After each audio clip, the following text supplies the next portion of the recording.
Donc il y a une nuance. La nuance, c'est que peut-être Dieu voulait dire comme ça. Pourquoi tu vas me dire qu'ici, c'est toi qui dis dans la Bible qu'il y a un seul Dieu, Dieu le même hier, aujourd'hui et éternellement. Pourquoi pour ici, tu justifies, après là tu changes? C'est toi le problème ou c'est lui le problème?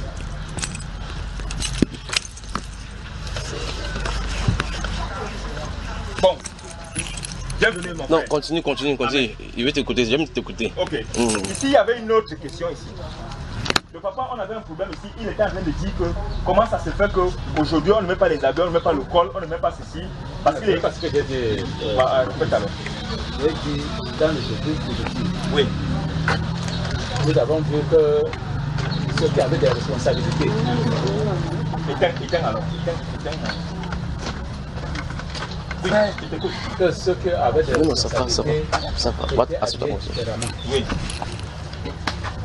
Parce que vous avez dit aujourd'hui qu'un frère n'est pas obligé de porter une tenue quelconque pour officier. C'est oui. là où j'ai dit, ben, à l'église primitive, nous avons vu ceux qui étaient dans le 2-3-5, ils avaient une tenue spéciale. Ceux qui étaient au sein, ils avaient une tenue spéciale. C'est ça que je n'ai pas compris. Donc la question ici qu'il faut résoudre d'abord, c'est que c'est quoi l'église d'après toi? Qu'est-ce que tu appelles église primitive? L'église primitive, c'est... Non, on va lire. On va lire ensemble. Donc, on ne peut pas commencer à dire que tel avait été habillé comme ça, tel autre était habillé comme ça. La question que je vais te répondre, c'est que Jésus était habillé comment, Paul était habillé comment, Pierre était habillé comment, et les autres étaient habillés comment? Je voudrais bien savoir d'abord, avant que vous là, si avant Jésus, il n'y avait pas d'église. Voilà, Matthieu chapitre 16. Tu vois, tu n'as même pas la Bible, papa. Ouvre la Bible. Non, je ne m'attendais pas peut-être à un peu comme ça. Ah, les documents. Oh. Matthieu chapitre 16. Donc, papa, nous on a le temps. Ici, tu connais ici déjà, non? On se réunit. Ça, c'est le chevaux. Ok, c'est bien. Donc, demain, on se réunit ici à 18h. Prépare tes documents et tout est cool. On est ici, on t'attend. Hein? Ok, prépare tous tes documents et tout.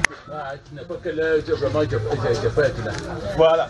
Donc, on prend rendez-vous avec le papa demain à 18h. On essaie seulement de commencer à répondre ici un peu. Donc, l'assemblée ici demain, c'est 18h. Et dimanche, quelle heure? Papa Joseph.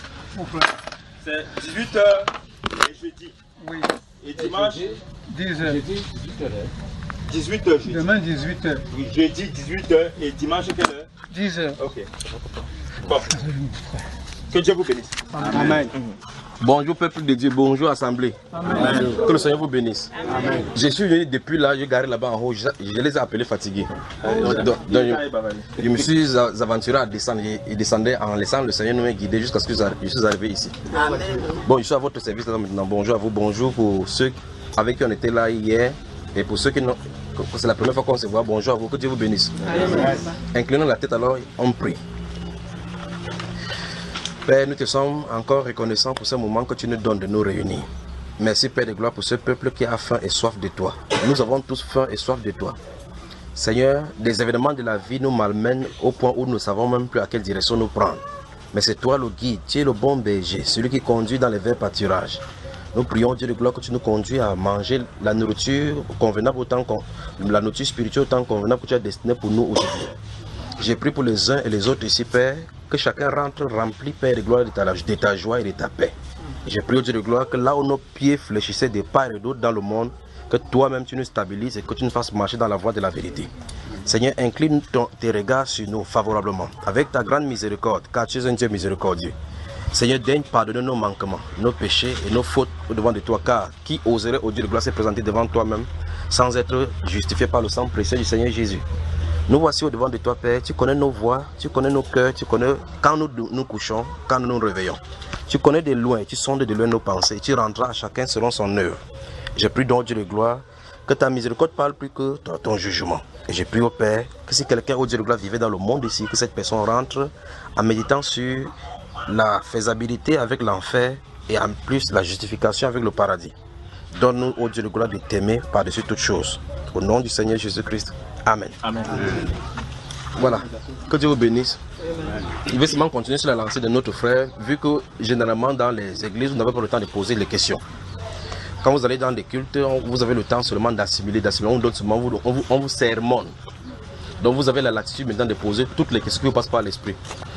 Comme j'ai fait mon entrée ici, j'ai entendu comme une histoire de l'habillement des pasteurs, ainsi de suite, dans l'église. Et papa disait qu'il y a, dans l'église primitive, les pasteurs qui s'habillaient d'une certaine façon, il y avait le lieu saint et le lieu très saint. Je crois que ce serait bien de commencer par sa question. Et puis si vous avez les vôtres, vous les posez. Vous voulez, n'est-ce pas? Je vois, si vous avez la Bible avec vous, il faut au préalable que vous compreniez le document que vous tenez entre vos mains. Si vous ne comprenez pas la façon que le document est en train de... Vous savez, quand vous fréquentez, on vous donne des sujets ou des rédactions ou quoi que ce soit, vous commencez par l'introduction. Et quand vous commencez par l'introduction, vous êtes en train d'aller quelque part pour conclure. La Bible commence à Genèse, ça finit par Apocalypse. Et entre Genèse et Apocalypse, il y a des choses qu'on dit. Il y a donc les interdits, ce qu'on doit faire, des instructions, des bénédictions, des promesses, des exemples, des vies des personnes qu'on a prises pour exemple, comme la Bible déclare dans 1 Corinthiens chapitre 10, que ces choses-là sont arrivées et ça a été écrit pour notre instruction, à nous qui sommes parvenus à le temps de la fin. Donc il y a des acteurs qui sont des exemples. Vous comprenez, n'est-ce pas? Amen. Donc, par exemple, Salomon a eu 1000 femmes parce qu'il faisait la recherche scientifique de l'amour. Quand il a fait la recherche scientifique de l'amour, il a dit que les femmes sont dangereuses plus que la mort. C'est la conclusion de sa recherche là-bas. À l'issue de cela, maintenant, si quelqu'un commence à développer maintenant qu'il faut qu'il y ait 500 femmes, 200 femmes, ça veut dire qu'il n'a pas compris ce que Salomon a fait. Ah, maintenant, vous voyez, vous avez les maux de tête, vous prenez de l'aspirine ou bien du paracétamol. Parce qu'on a déjà fait la recherche, on a déjà trouvé la solution. Vous devez juste appliquer. Vous me suivez, n'est-ce pas? Alors, des choses, des problèmes bibliques ont des réponses dans la Bible. Maintenant, je vais expliquer donc, je crois que vous avez, comme vous avez rendez-vous encore si demain, si j'avais été là, parce que je devrais prêcher quelque part, si on avait du temps, je serais au milieu de vous. Et comme vous avez dit, c'est jeudi et dimanche, je vais souvent venir de temps en temps si vous m'invitez, si vous voulez me voir au milieu de vous. Si vous me chassez, il n'y a pas de problème, je pars toujours. Donc, Dieu a des attributs qu'il désire manifester. Donc, il faut qu'il aille doucement pour que vous compreniez ces choses-ci. Dieu, personne ne peut le cerner, personne ne peut le dessiner, ni avoir l'idée de comment il est. Parce que Dieu est esprit. Alors, il nous a créé à son image, pas ça, parce que Dieu n'est pas chair. Nous sommes esprits d'abord avant d'être enveloppés dans cette terre-ci.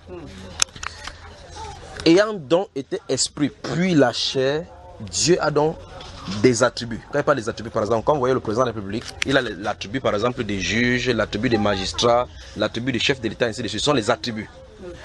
Alors, il a les attributs qu'il désire manifester. Le chef de l'État ne manifeste ses attributs des chefs suprêmes des armées que lorsque l'armée se réunit devant de lui.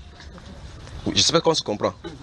Si le président de la République vient ici pour visiter, pour faire l'inauguration d'un certain pont ou bien d'une route, il ne vient pas en tant que chef des forces armées.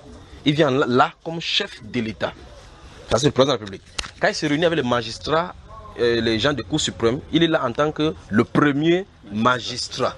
Donc vous voyez que c'est la même personne qui se manifeste, mais avec des attributs différents. Là, il parle pas en tant que président de la République, mais en tant que magistrat. Ainsi, donc, Dieu a donc des attributs. Il a l'attribut d'omnipotence, d'omniprésence, d'omniscience. L'un des plus grands des attributs de notre Créateur, donc, c'est l'attribut du Sauveur. Voilà donc l'attribut. Et la Bible déclare dans Ésaïe chapitre 42 que je n'en connais point de Sauveur. Il n'y en a point seul, si ce n'est l'Éternel, le Dieu d'Israël. Alors, il a un attribut, l'attribut du Sauveur. Gardez-vous à l'esprit que j'ai dit, le chef d'État ne peut pas se réunir avec le magistrat et il ne peut pas manifester son attribut de magistrat tant que les magistrats ne sont pas réunis avec lui. Alors, que veut dire être sauveur?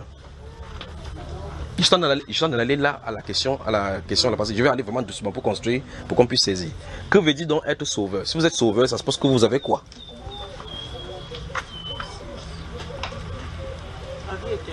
Vous avez la vie éternelle. Ok, bon, ça veut dire que si votre enfant tombe dans le WC, vous le sauvez de là, vous lui avez donné la vie éternelle.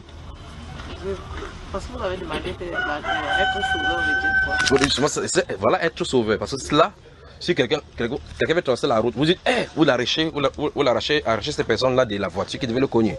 La personne va dire, ouf, mais si tu m'as sauvé. Mais ici, sauvé, ici n'est pas au sens de Jésus. Vous voyez, n'est-ce pas? C'est pour ça que je veux qu'on comprenne d'abord avant qu'on avance. Alors, donc, sauveur, c'est quelqu'un qui délivre quelqu'un d'une situation. N'est-ce pas? Pour la question de Dieu, il est question de sauver des gens qui étaient en perdition. Nous sommes d'accord.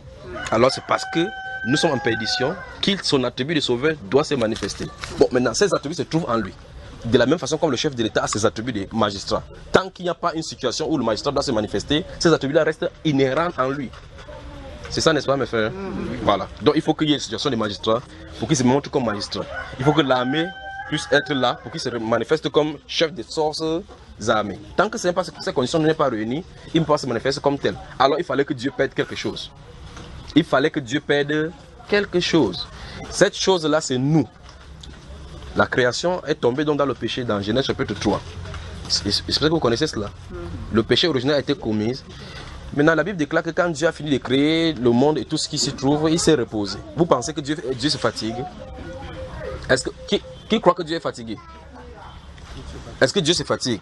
Mais le verset 7 du chapitre 2 de Genèse dit: et Dieu se reposa le septième jour de toutes ses œuvres. Quand vous lisez ça, vous comprenez qu'on en a dit quoi au juste? Qu'il a arrêté de créer. Qu'il a arrêté de créer. Mais la Bible dit littéralement, il s'est reposé le septième jour et il a érigé le septième jour comme le jour du repos. Il dit en 6 jours, vous ferez vos œuvres, vos ouvrages en 6 jours et vous vous reposerez le septième jour, car en 6 jours l'Éternel a créé tout ce qui se trouve dans les cieux, sur la terre et sous la terre, dans les eaux et tout ce qui se trouve dans les profondeurs, les visibles et les invisibles. Et il s'est reposé de la même façon de vous reposer. Donc que veut dire donc le repos? Vous voyez qu'il y a beaucoup de questions dans la Bible, n'est-ce pas? Parce que Dieu n'est pas comme vous et moi que nous travaillons en soir, et puis en soir, on passe se reposer. La Bible déclare que celui qui veille sur Israël, il ne sommeille ni ne dort. Donc ça veut dire que le repos dont on parle là-bas, ce n'est pas au sens physique comme vous et nous, on pourra se reposer. On se comprend, n'est-ce pas? Alors à partir d'ici, Dieu est en train de montrer quelque chose qui va arriver. Dans le livre d'Hébreux chapitre 4, à partir du verset 1, la Bible nous déclare que nous qui croyons, nous entrons dans ce repos. Car si Josué leur eût donné du repos, il ne parlerait pas encore dans notre lieu encore d'un autre jour de repos en disant longtemps dans David après que cela s'est accompli, qu'ils n'entreront pas dans mon repos. Ainsi donc, nous qui croyons, nous entrons dans ce repos. Il est donc réservé au peuple de Dieu un autre jour en disant longtemps dans David, aujourd'hui. Ce jour-là, c'est aujourd'hui. Donc ce n'est pas samedi comme les Adventistes 7e jour le disent. Vous voyez? Aujourd'hui. Maintenant, si nous sommes. Ça, c'est la journée de jeudi. C'est mercredi aujourd'hui. C'est mercredi aujourd'hui. Ok. Si demain vous ouvrez la Bible, vous allez voir aujourd'hui. Vous ouvrez ça dimanche, vous voyez aujourd'hui. Vous ouvrez samedi, vous voyez aujourd'hui. C'est pour ça que quand on ne comprend pas le langage de Dieu, c'est d'où viennent les religieux et les dénominations. Alors, les Adventistes 7e jour disent non. Le 7e jour que Dieu avait donné le Shabbat, c'était le samedi. Justement, c'était le samedi parce qu'il y avait une implémentation des règles de tradition sur la terre. Et Dieu voulait les faire souvenir cela. Mais ce que Dieu voulait signifier par là était autre chose. Et cette autre chose-là, c'est ce que Jésus est venu faire justement en tant que sauveur. Amen. Et donc maintenant, dans ce livre-ci, les gens qui ont besoin du salut devraient savoir comment ils devraient être sauvés. Le moyen pourvu par Dieu pour être sauvé. Alors depuis la Genèse, donc quand l'homme a péché, il a fait sacrifier un animal pour couvrir, pour montrer que c'est quelqu'un qui est innocent, qui est hors du péché, qui doit venir payer le prix. Et il a versé le sang d'un animal pour montrer effectivement que sans effusion de sang, il n'y a point de pardon. Après avoir versé le sang de l'animal, il a pris le vêtement de ce même animal pour couvrir la personne. Pour montrer que c'est la vie de la personne qui va verser son sang, c'est son innocence qui doit aller sur toi pour couvrir afin que tes péchés soient pardonnés. Là, depuis la Genèse, donc, on commence à voir le plan de Dieu, le plan de la rédemption, le plan du salut. N'est-ce pas? Maintenant, cette personne-ci doit être des proches parents. Parce que dans l'Ancien Testament, dans la Genèse, l'animal n'est pas le proche parent d'Adam. Parce qu'il est dit d'Adam qu'Adam devrait lui donner du nom. N'est-ce pas, mes frères? Oui. Maintenant, dans la loi de Dieu, il faut que ce soit, si vous êtes quelque part et vous avez des problèmes, c'est quelqu'un de proche de vous qui doit venir normalement vous délivrer. Alors, la loi de Dieu exige que ce soit un proche parent. Il fallait que quelqu'un qui soit proche de nous, qui soit le sauveur. Maintenant, comment il va être proche de nous? Alors que nous tous nous sommes déjà des pécheurs. La Bible déclare Dieu se pourvoira lui-même de l'agneau de sacrifice. Et donc dans l'Ancien Testament, donc, il va ériger donc son peuple Israël, qui va amener en Égypte. Souvenez-vous, c'est lui qui les amène en Égypte. Après les avoir amenés en Égypte, c'est lui qui change le cœur des Égyptiens pour qu'on hait son peuple, le sauveur. Quand il change le cœur d'Israël d'Égypte et on hait son peuple, il fait de telle façon qu'on maltraite son peuple, il le fait sortir avec un bras étendu, avec la toute puissance. C'est lui qui a endurci le cœur de Pharaon, souvenez-vous. Beaucoup de Pharaon le rejette pour qu'il montre sa puissance. Quand il le fait sortir, pour qu'on voit effectivement qu'à cet instant-là, il est El Shaddai. Il est obligé d'endurcir quelqu'un, la personne résiste pour qu'il montre sa puissance. Donc il faut qu'il y ait une situation où El Shaddai sort. Il faut qu'il y ait une situation où Rapha sort. il y a une fixation où le Dieu, la bannière, Shekinah, la justice sort. Il faut qu'il y ait quelqu'un qui soit dans l'injustice pour que le Dieu juste se manifeste. Je crois que vous entendez voir les différents attributs qui se manifestent. Souvenez-vous, la Bible présente l'attribut du Sauveur comme l'attribut le plus absolu. Parce que le plan de la Bible tourne autour du salut. N'est-ce pas? Et l'objet du salut, qui est le sang. C'est-à-dire le sang du Seigneur Jésus-Christ. Maintenant, dans la loi donc, souvenez-vous donc, il y a la période d'Adam, il n'y a pas de loi. Il n'y a pas quelque chose qui est écrit comme ça. À un moment donné, quand il sort dans les Juifs, il choisit les Juifs. Le fait que les Juifs sont choisis, il montre par là la pure grâce, l'élection de Dieu sans œuvre. Parce qu'Israël n'a rien fait. Ils étaient des êtres humains sur la terre comme tous. Mais Dieu a jeté son devoir sur eux en disant que j'étais choisi pour pouvoir être mon peuple en qui je vais implémenter mes lois. Deutéronome chapitre 28 dit effectivement que Israël, Dieu ne l'a pas choisi parce qu'il avait la supériorité sur les nations, mais c'est par pure grâce de Dieu afin de présenter les lois de Dieu, car quel est le Dieu qui sauve comme le Dieu d'Israël. D'accord mes frères? Il dit dans le livre d'Ésaïe qu'il n'a pas choisi Israël parce qu'il savait que depuis le premier jour qu'il a choisi, Israël était un des peuples au cours roi qui serait infidèle. Donc malgré que Dieu savait qu'il devait être infidèle, il les a quand même choisis. Parce que derrière les infidélités, il voulait montrer sa constance et sa fidélité. Vous avez vu moi? Ok. Alors à Israël donc, il érige un groupe. Le peuple d'Israël formait de 12 tribus, Lévi, Siméon, Naphtali, Dan, ainsi de suite. Il y a un autre là-bas qu'on appelle Lévi. Le peuple, ou mieux encore la tribu de Lévi est choisie à part, mise à part par Dieu dans le sacerdoce. On parle donc de sacerdoce lévitique. Alors, votre Bible parle donc du sacerdoce lévitique, mais ce sacerdoce lévitique est censé présenter et faire place à un autre style de sacerdoce appelé dans la Bible le sacerdoce de Melchisédek. D'accord? Vous lisez dans le livre de Genèse chapitre 14, Abraham va aller livrer une bataille pour délivrer son neveu Lot. Et en rentrant, il va trouver un monsieur qu'on appelle Melchisédek, qui est roi de Salem. Vous pensez que c'est celui-là, on ne comprend pas là? En fait, ça finit tard, ma soeur. C'est quoi alors? La tête fait mal. C'est trop de musique, c'est beaucoup de décibels hier soir, non? Alors Abraham va rencontrer donc Melchisédek en route et Abraham va lui donner la dîme de tout le butin. La Bible déclare, dans le livre d'Hébreux, sous lisez Hébreux chapitre 7, la Bible déclare considérez combien est grand le personnage à qui le patriarche Abraham a remis la dîme de tout et il bénit celui qui avait les promesses. Donc ça veut dire que cette personne devait être supérieure à Abraham parce qu'Abraham sur la terre était le prophète de Dieu, celui à qui Dieu parlait directement. Maintenant si Abraham lui va se prosterner devant quelqu'un sur la terre, cette personne doit être supérieure à lui. Or, Melchisédek est présenté la Bible comme quelqu'un qui n'a pas de mère, pas de père, pas de généalogie, ni sans commencement de vie, ni fin de vie. On dit qu'il est rendu semblable au Fils de Dieu. Effectivement, dans le livre de Michée, chapitre 4 et chapitre 5, vous lisez les 3 premiers versets du chapitre 5, la Bible déclare Bethléem et Ephrata, de toi sortira pour moi un chef qui pétrera la nation d'Israël, dont l'origine remonte au jour d'éternité. Vous voyez, voilà sa date de naissance. Vous parlez de celui que vous avez célébré hier, vous parlez. Ouais, on a des problèmes sur la terre. Alors donc c'est ce Melchisédek-ci, quand il va devant Abraham, Abraham lui donne la dîme de tout. Maintenant, la Bible nous explique dans le Nouveau Testament que ce n'est pas Abraham qui paye, Abraham ne payait pas sa dîme. La Bible nous explique que c'est Lévi qui était dans son ventre qui payait la dîme à Melchisédek. C'est ce que la Bible nous dit. N'est-ce pas mes frères? Amen. En tout cas, oui. Avant de continuer, pardon, ne vous interrompez pas, ne perdez pas le fil. Sa généalogie là. Qui ça? Il n'a pas de père, il n'a pas de papa. Il était semblable au Fils de Dieu que Jésus. Oui, c'est ce que la Bible déclare. Je crois qu'il faut lui trouver une Bible, non? Pardon, je n'ai pas me donné la raison. Je ne savais pas qu'il y avait. Donc, vérifiez tout ce que je suis en train de dire au travers de votre Bible. Alors, dans le livre des Hébreux, chapitre 7, dans la Bible déclare que ce personnage n'a pas de mère, n'a pas de père, il n'a pas de commencement de vie ni fin de vie. Il n'a pas de commencement. Donc c'est celui qui est éternel. En réalité, c'est Dieu lui-même venant faire son sacerdoce. Vous voyez, n'est-ce pas? Maintenant, le problème là, c'est qu'il a pris la chair humaine. Il faut qu'il prenne la chair humaine pour être semblable à nous. Alors les prophéties vont commencer dans la Bible. Maintenant qu'il doit naître de petits enfants. Depuis la Genèse, il a prophétisé. Et il dit que je mettrai une inimitié entre ta postérité et la postérité de la femme. Celle-ci t'écrasera la tête et toi tu lui blesseras le talon. Depuis Genèse chapitre 15, donc, il est prophétisé que le fils d'une femme va venir pour vaincre Lucifer. Donc depuis la Genèse, l'attribut du salut, du sauveur est déjà prophétisé. La sémence doit venir. Et dans le livre d'Ésaïe chapitre 7, verset 14, la Bible déclare que la jeune femme va faire quoi? Va enfanter, lui donnera un fils, on l'appellera Emmanuel. Quand il est né effectivement de cette vierge-là, il est venu, il a grandi tel qu'il se doit, et il s'est présenté là-bas pour donner son sang en guise de rançon. La Bible déclare, on parle donc du rachat. Ça veut dire qu'on a perdu quelque chose, il faut que Dieu récupère. Dans la tentation, dans le livre de Luc au chapitre 4, si vous lisez Luc chapitre 4, le 8 premier verset, la Bible déclare quand Lucifer l'a tenté, il a dit que prosterne-toi devant moi, je te donne tous ces royaumes, c'est avec leur gloire, car cela m'a été donné et je le donne à qui je veux. C'est Lucifer qui parle comme ça à Jésus. Gardez-vous à l'esprit, c'est ça. Dans le monde entier que vous voyez là, en tout cas, d'hier là, vous venez de célébrer Satan.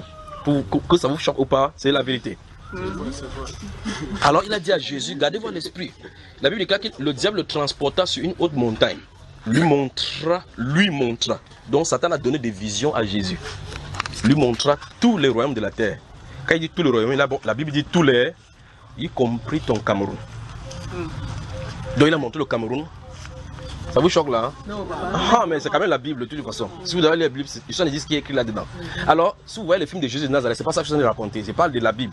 Alors, il lui a montré les visions de Cameroun, montré les visions des États-Unis, montré le pays. Que si tu te prosternes devant moi comme ça, je te donne tout cela.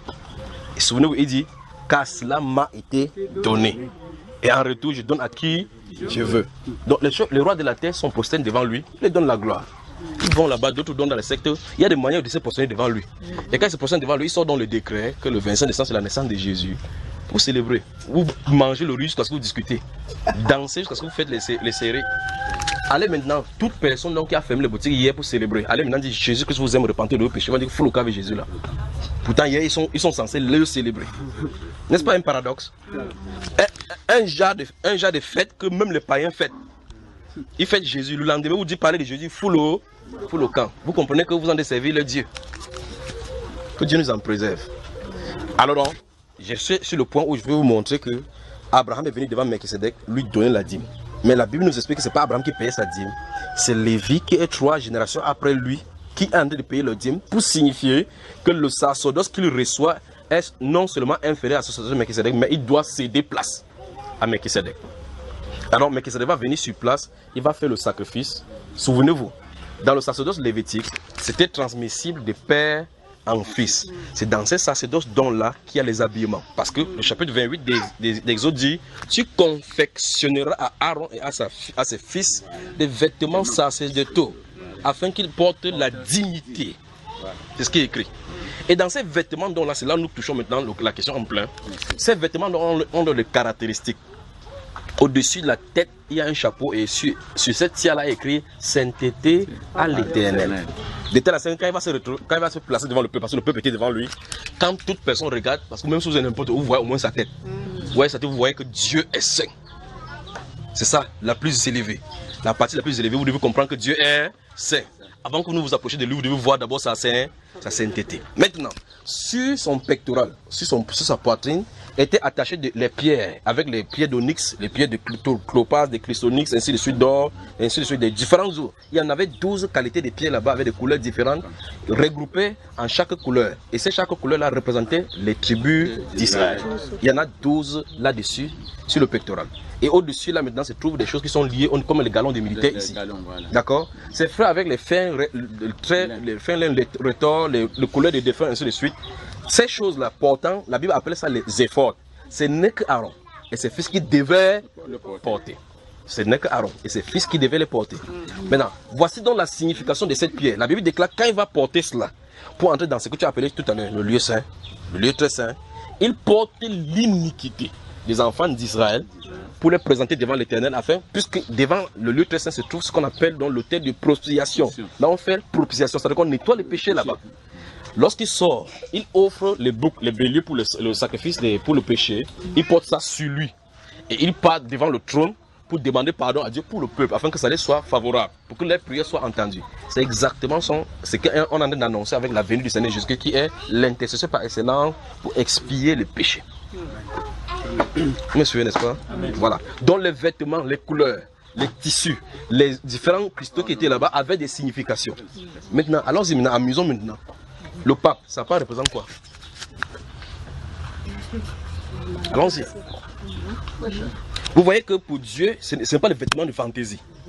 il y a une signification. Telle couleur représente telle couleur. Vous connaissez les septuples gloires de notre Seigneur Jésus-Christ d'Apocalypse chapitre 1.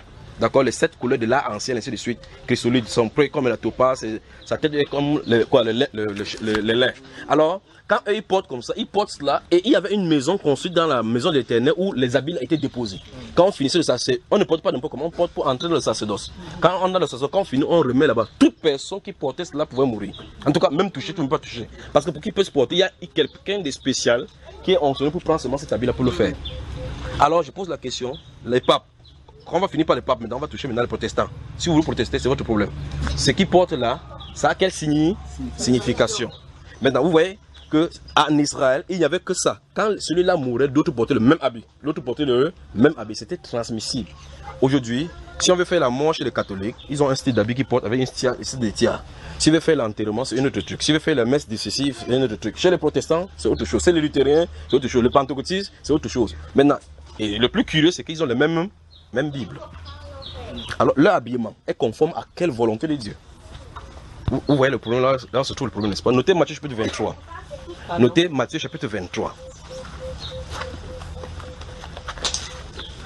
En tout cas, vous avez vos Bibles, j'ai seulement parlé comme ça jusqu'à ce que même 18h nous arrive ici. Vous allez seulement lire dans votre Bible. Donc moi, je n'ai pas apporté la mienne. Donc on va se conférer dans vos Bibles. Maintenant, regardez, le pape a un style d'habillement. Les cardinaux ont un style d'habillement. Les évêques ont un style d'habillement, ainsi de suite, ainsi de suite, ainsi de suite. La question que je pose et qu'on doit se poser, c'est que ça vient d'où? Maintenant, au milieu du pastorat, vous pouvez rencontrer un pasteur, vous savez directement que c'est un pasteur. N'est-ce pas? Parce qu'ils ont le col blanc. Et c'est venu au 15e siècle. Donc ça veut dire qu'avant, que 1500 ans avant, on n'en faisait pas état de cela. C'est au milieu, c'est l'église catholique qui a amené cela. Donc toute personne, les pasteurs qui portent les habits spéciaux sont des catholiques. Si vous avez votre pasteur qui est pentecôtiste, même s'il parle en langue, il est un catholique. Vous venez célébrer Noël. C'est en l'an 354 qu'on a érigé ça, que le 25 décembre, c'est Denis le Petit qui a fait cela, tripatouiller les chiffres pour donner le 25 décembre. Donc si vous célébrez ça, vous êtes un catholique. Vous êtes baptisé dans le Père et Fils Saint-Esprit, vous êtes un catholique. Ça vous fâche, vous fâchez, c'est comme ça, c'est ça. Donc où là on se retrouve, donc vous devez être réformé. Chacun doit être nettoyé pour revenir à la Sainte Bible. Que le Seigneur vous bénisse. Amen. Alors, donc, vous devez examiner maintenant chaque chose maintenant à la lumière de la parole de Dieu. Maintenant, je vous pose la question. Quand Jésus est venu, est-ce qu'il avait un vêtement spécial? C'est là où le frère était. Est-ce qu'il avait un vêtement spécial? Les apôtres avaient-ils un vêtement spécial? Avait-il laissé les gens qui portent des vêtements spéciaux? Il a dit justement dans ce Matthieu chapitre 23 que malheur à vous, pharisiens et docteurs de la loi, parce que vous portez des lâches phylactères pour être salués dans le lieu public. Et quand vous assoit dans le festin, vous mettant dans les places VIP. C'est ce qui est écrit là-bas. Donc la malédiction est plutôt sur ceux qui portent ces robes-là. Parce que ce n'est pas une prescription de l'évangile. C'est donc pour cela qu'il parlait de l'église. Et vous parlez de l'église primitive. Vous voyez effectivement que ici vous confondiez le sacerdoce lévitique avec l'église. L'église primitive justement commence avec les apôtres. L'église primitive, c'est-à-dire que la première église que Christ a fondée sur la terre. Quand ils ont commencé à fonctionner, c'est son fonctionnement qu'on suit.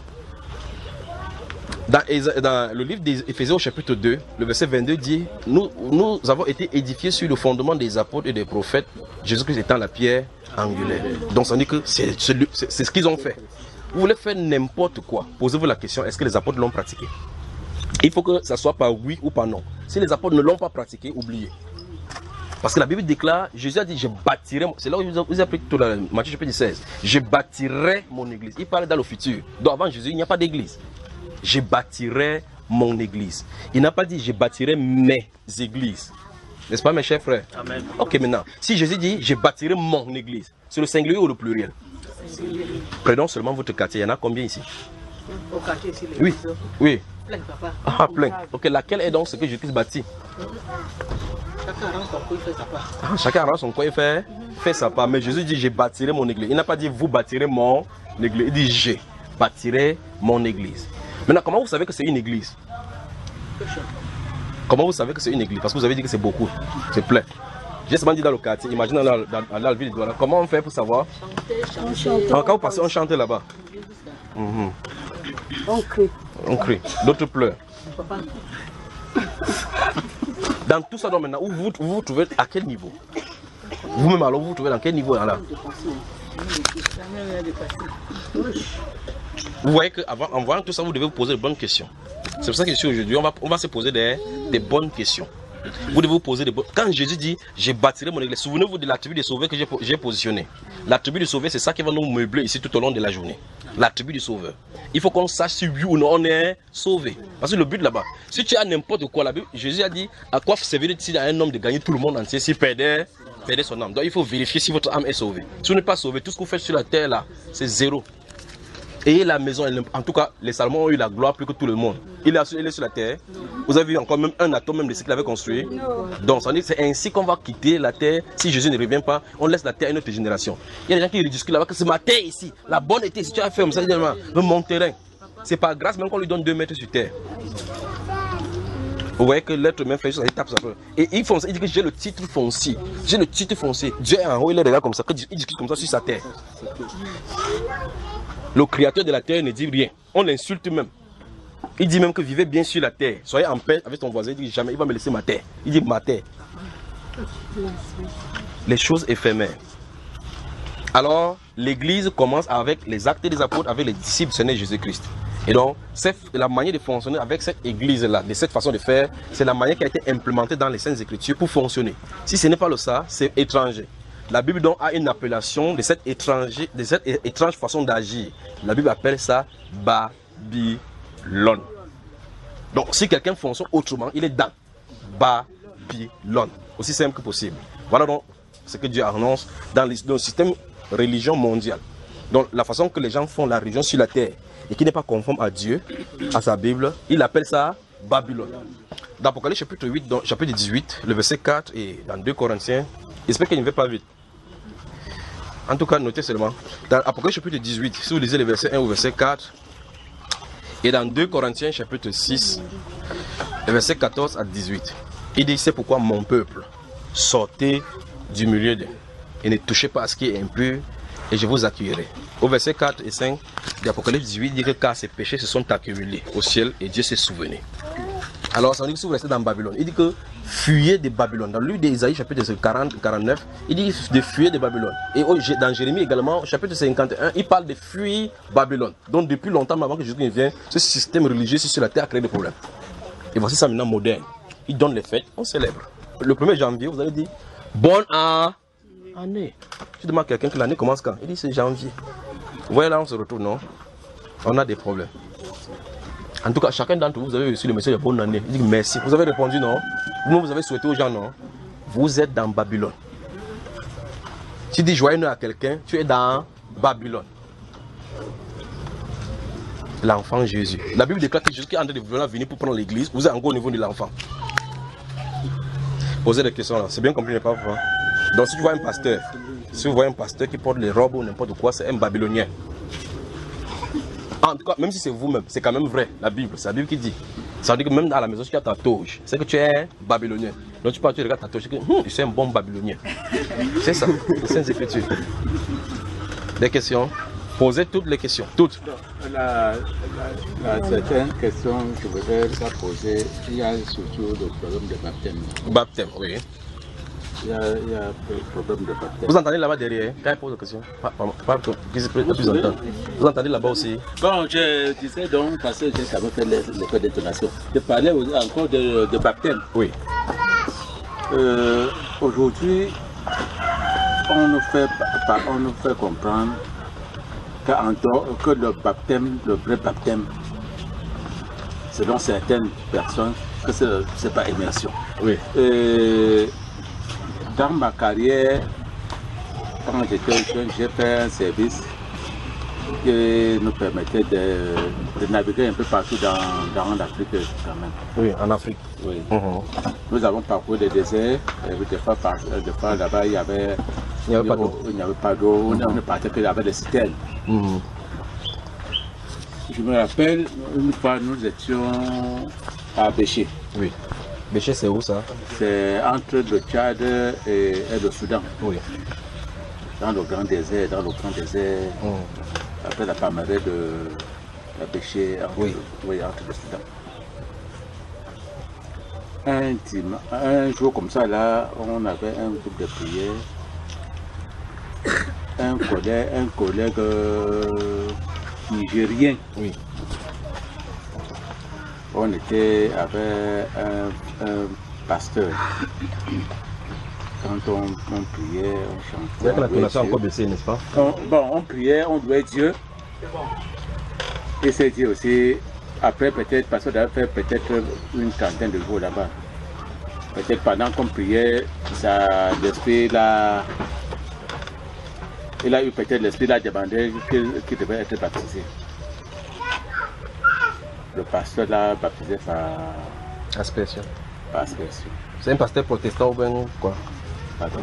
C'est un pasteur protestant. Oui, un pasteur protestant. Il l'a baptisé par aspersion. Oui. Quand nous revenons ici, certains disent que ce n'est pas un baptême. Oui. Que le vrai baptême, c'est pas une mission. Oui. Moi, je me pose la question de savoir, comme dans le désert, Il n'y a pas l'eau. il n'y a pas d'eau. Comment baptiser? Comment baptiser? C'est simple. D'un, Oui. le baptême.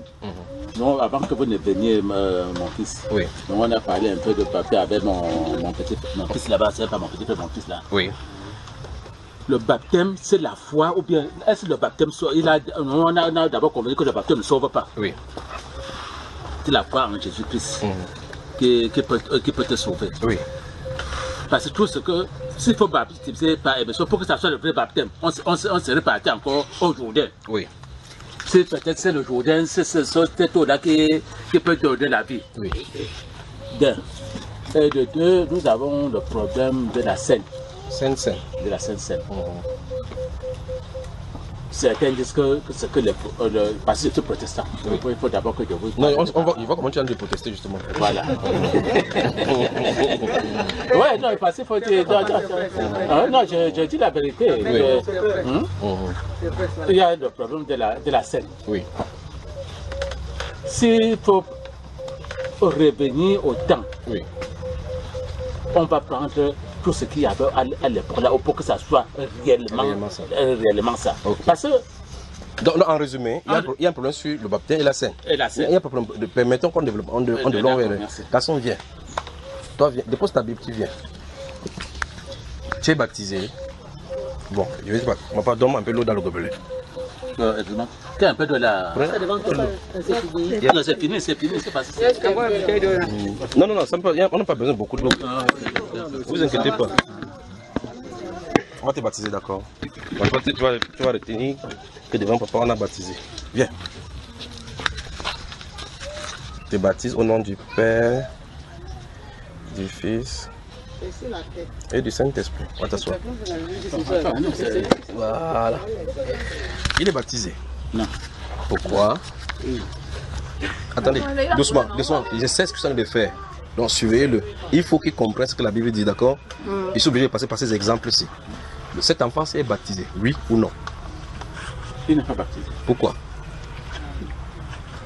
Le baptême, quand je lis dans Siracide, oui. Je ne sais pas si... Le Siracide ne parle pas de baptême. Non, ne sais pas. Non, j'ai lu quelque part dans Siracide. Je ne peux pas, je vous ai dit tantôt, c'est là que c'est...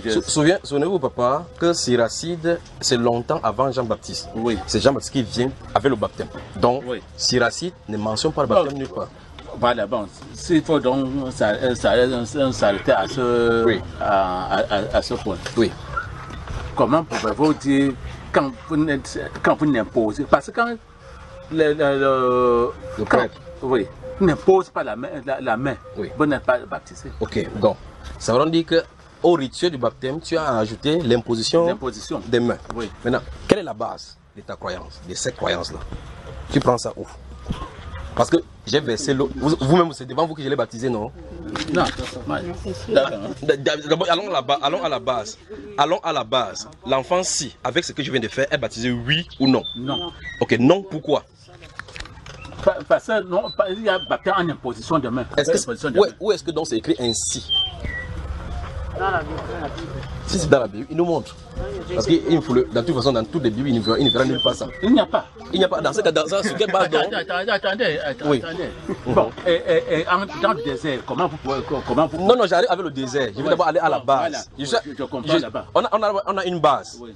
C'est que vous voulez vous présenter d'abord le fait que le baptême, ce n'est pas par immersion, c'est par aspersion. Non, je n'ai pas dit. Non, si on a dit que c'est là où il faut qu'on regarde d'abord. Oui. Voilà. Donc, le baptême, donc, comme je l'ai fait là, je l'ai baptisé oui ou non?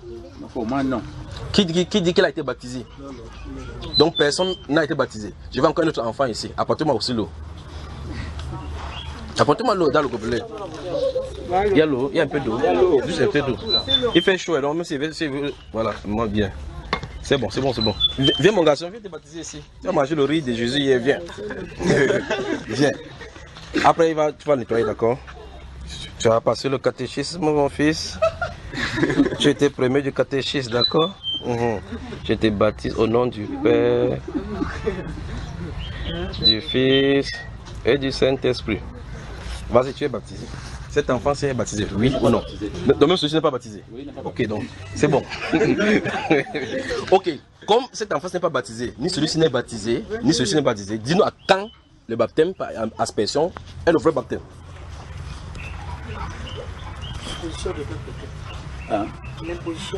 C'est lui qui parle. Donc, laissez-le parler. Donc, ça veut dire que s'il appelle cet enfant, je lui impose les mains.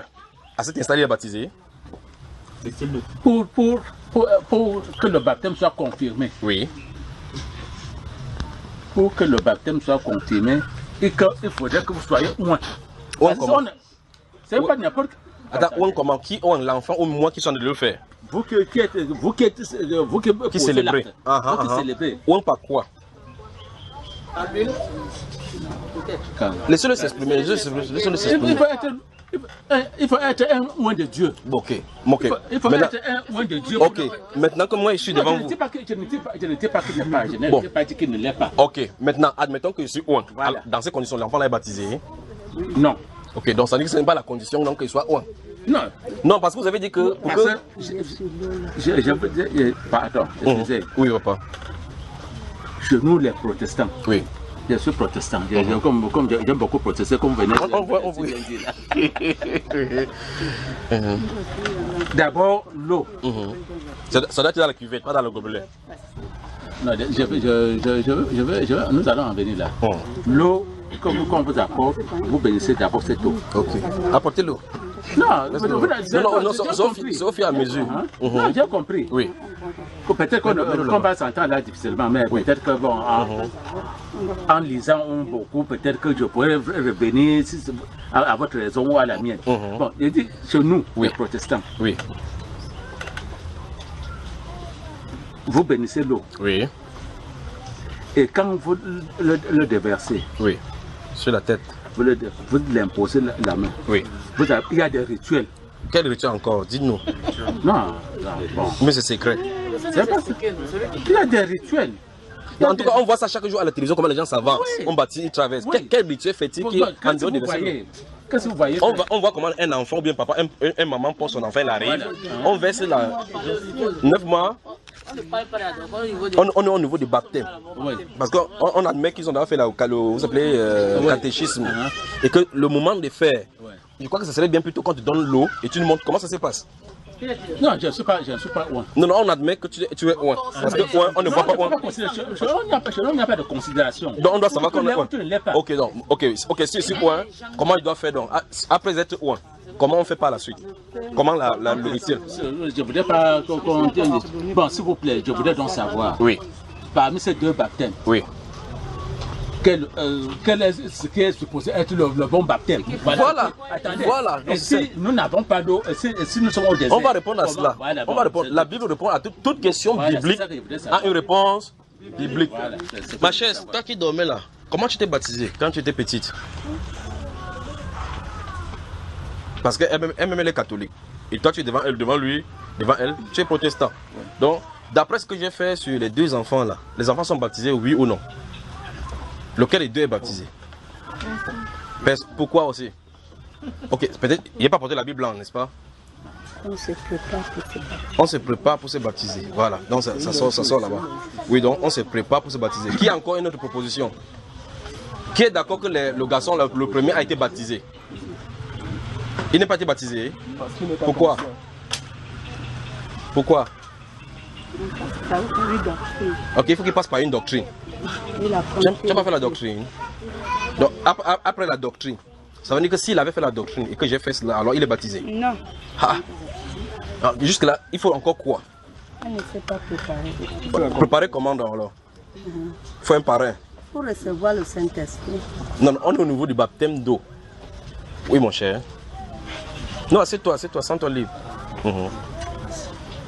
J'ai dit qu'il n'est pas baptisé. Lequel? Les deux garçons. Hein? Les deux. Oui, pourquoi? Un d'abord, il n'a pas la repentance. Il n'a pas la repentance. Donc il n'a pas fait la repentance. Il n'a pas fait la repentance. Oui. Deux, le Seigneur lui-même a fait pour me présenter que voici là où je vais me baptiser. Oui. Il est entré lui-même dans l'eau. Oui. Et je dois faire la doctrine de ce que le Seigneur a fait pour savoir que je suis baptisé. Donc ça veut dire que d'après ce que tu viens de dire, il faut que ces enfants soient baptisés comme le Seigneur Jésus l'a fait. Comme le Seigneur Jésus. Donc tu viens de vouloir dire que comme ça il s'est baptisé comme ça là, on a versé sur la terre, elle avait fait la Bible, cousu la Bible blanche. Elle a servi la fête, donc elle n'est pas baptisée. Elle n'est pas baptisée. Parce que parle en la regardant, elle te regarde bien, là voilà. Parle en la regardant. Oui, elle n'est pas baptisée. Elle n'est pas baptisée. Suis attention à ce qu'on dit ici. Parce que un d'abord. Oui. Mais elle a fait la doctrine comme ça, si on dit. Tu as fait le catéchisme, non? Elle a fait 3 ans. Parce que elle a eu la mention 17, tu vois. Elle n'est pas baptisée parce que un d'abord, elle a sorti la chair. La quoi? La chair qui est l'argent et donné. Elle a payé pour qu'on le baptise. Elle paye pour qu'on baptise. Et la Bible dit quoi? Non. Là, il y a objection. Attendez. Oui. J'ai fait le séminaire avant. J'ai fait le séminaire, même si je me suis reconverti. Oui. Attendez. Oui. Quand c'est ce qui fait là, j'ai dit objection. On donne une somme pour pouvoir le baptême. Attendez. On ne paye pas le baptême. Oui. On ne paye pas le baptême dans notre catholique. Attendez. J'ai fait le séminaire. Ok. Papa, explique-nous donc. On ne paye pas, n'est-ce pas? On ne paye pas le baptême. Oui. On fait un don à l'église. On ne paye pas le baptême. Donc pendant que tu veux faire le baptême, tu fais quand même un don. Oui, tu fais un don. Donc tu peux ne pas faire. Attendez. Tu peux ne pas le faire. Tu peux ne pas faire. On te baptise toujours. Oui. Donc on ne paye aucune somme. On ne paye. Ok. J'ai dit que si tu n'as pas.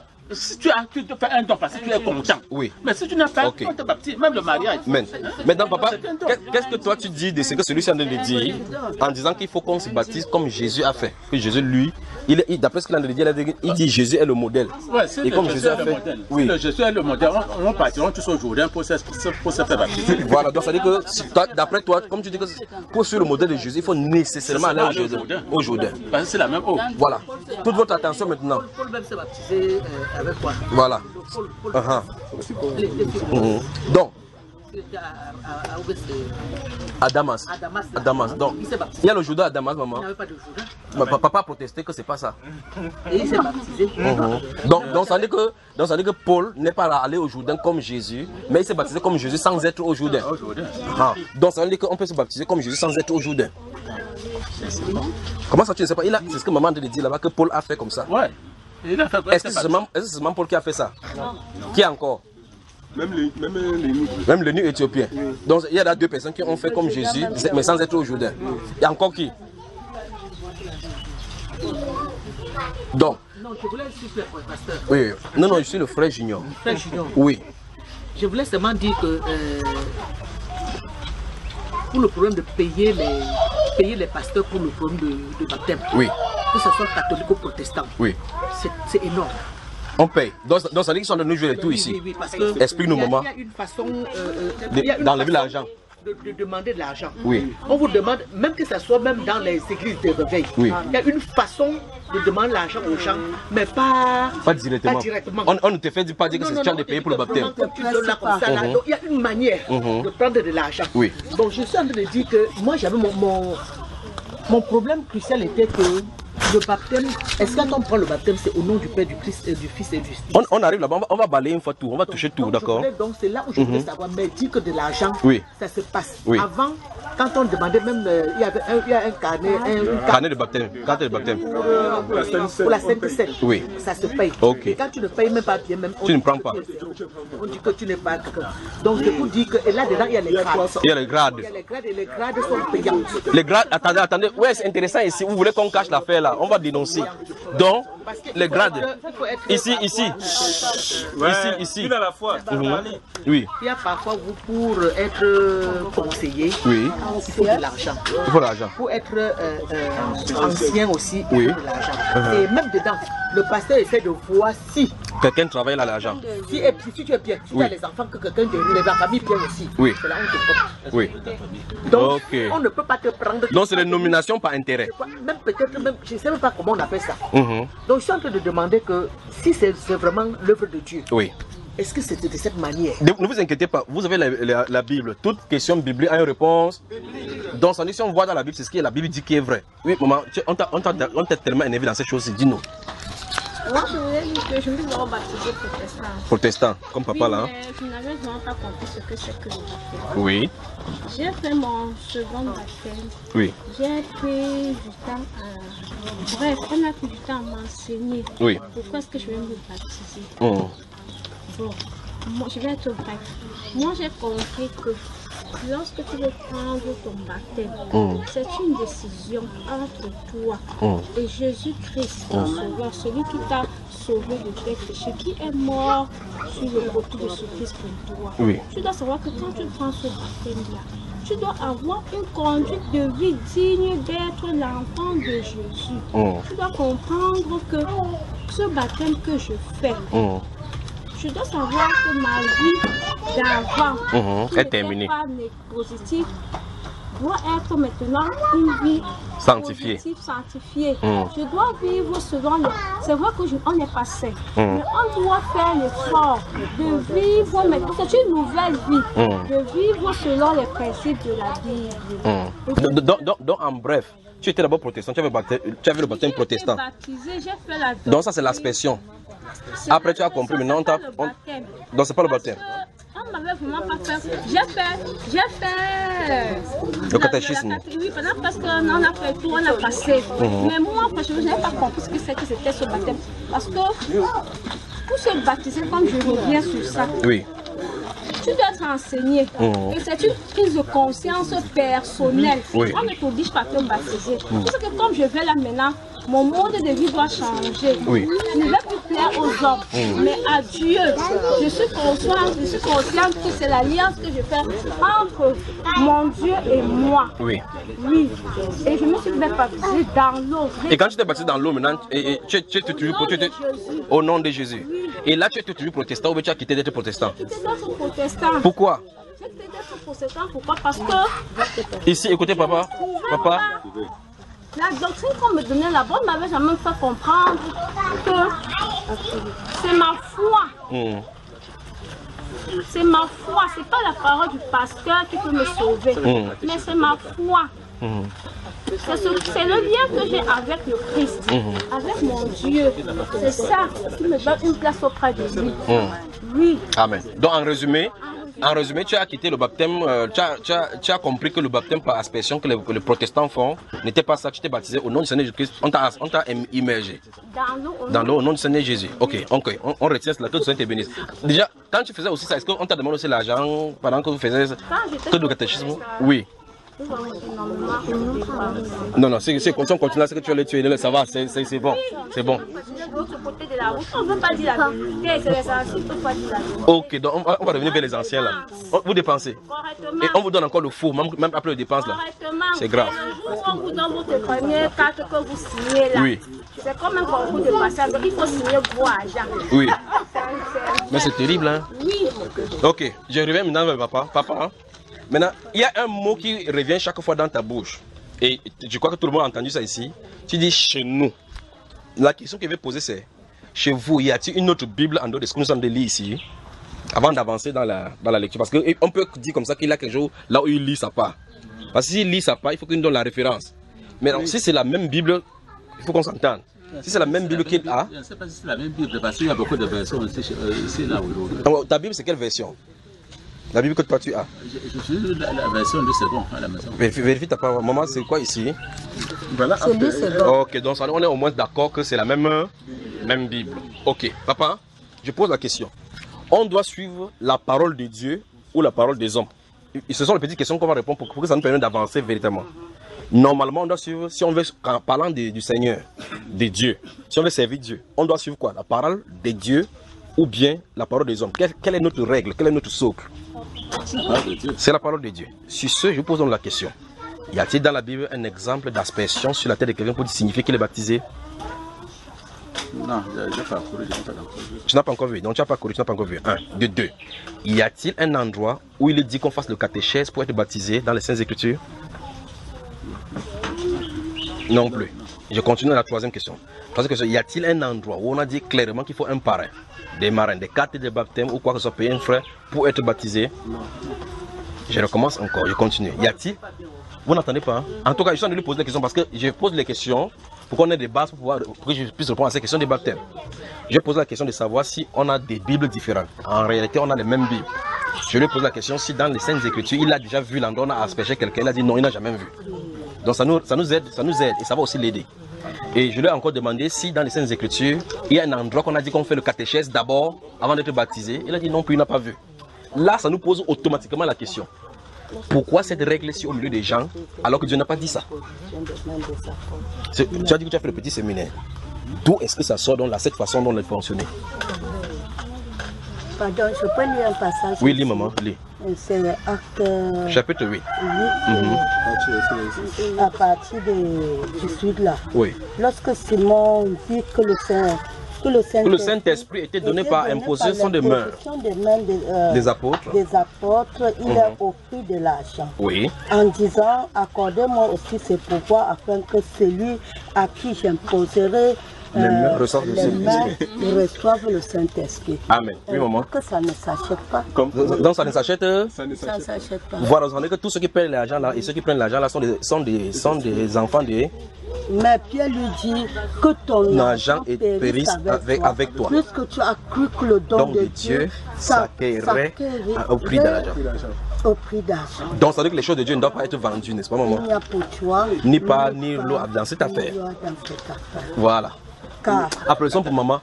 Applaudissons. Oui. Non, on arrive avec l'imposition des mains. On va toucher tout cas. On va toucher tout. Donc maman, toi tu as retrouvé l'endroit dans la Bible où on dit effectivement que je ne peux pas m'avancer en faisant n'importe quoi à Dieu en prenant l'argent. Maintenant, il y a les cartes de baptême qu'on achète.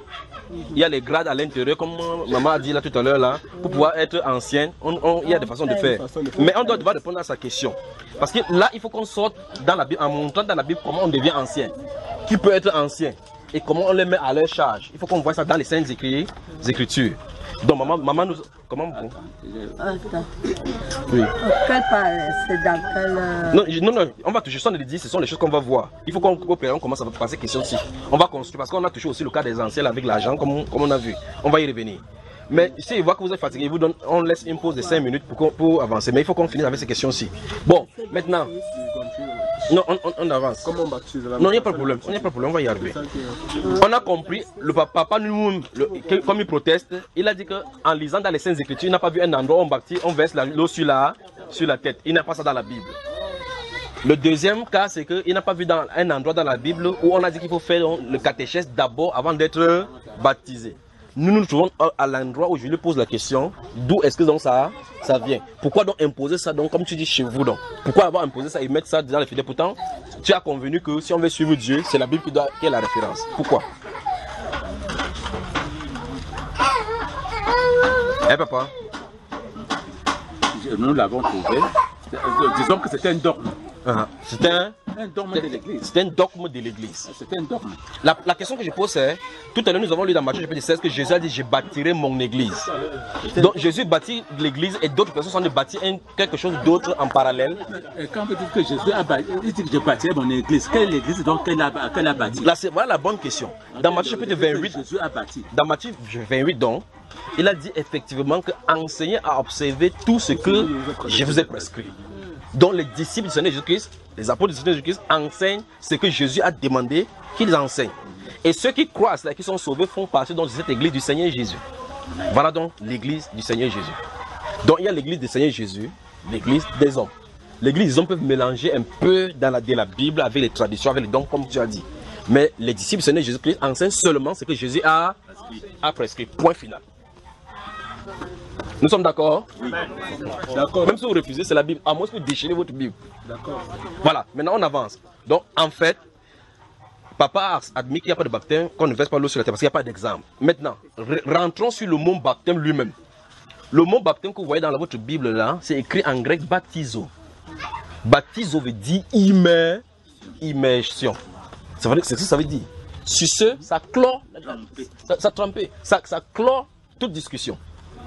Donc ça veut dire que le simple fait de dire que je baptise ceci par immersion, c'est une tautologie. Parce que si c'est dit je te baptise par immersion, ça n'a pas de sens. C'est que je t'immerge par immersion. Si on demande quelque chose d'immerger, est-ce qu'il y a deux façons d'immerger? Donc on arrive, on va toucher tout cela. Alors, ça veut dire que si elle donne à papa, on va toucher le désert, on va toucher le cas du désert. Nous sommes là pour répondre aux questions. Toute question biblique a une réponse biblique. Donc si elle donne cette goutte aussi à papa, je lui dis papa, ok, il y a un seau d'eau ici. Immerge-moi ça. Il n'y a pas deux façons d'immerger. Immerger, ça veut dire plonger dans. On peut vous donner quelque chose que plonger, ça vous prenez l'eau et puis vous versez sur ça que non, c'est la même chose. Vous voyez? C'est l'une des raisons pour laquelle j'ai pris cet enfant-ci, j'ai fait esprit de verser plutôt sur sa main. Parce qu'il y a d'autres personnes qui disent que ok, l'essentiel c'est qu'il y ait l'eau. Or là, j'ai versé l'eau. Subitement, c'est sorti dans la bouche de quelqu'un. Non, on verse sur la tête. Y a-t-il une prescription qu'on verse sur la tête? Parce que si l'essentiel c'est l'eau, alors il peut verser sur son orteil. Il verse sur son orteil que je t'ai baptisé au nom du Père, du Fils et du Saint-Esprit. Même la personne même qui a fait le catéchisme va rentrer et dire qu'il n'est pas baptisé. Parce que le dogme dit qu'il faut que tu inclines la tête, tu verses. Or, ce n'est prescrit nulle part.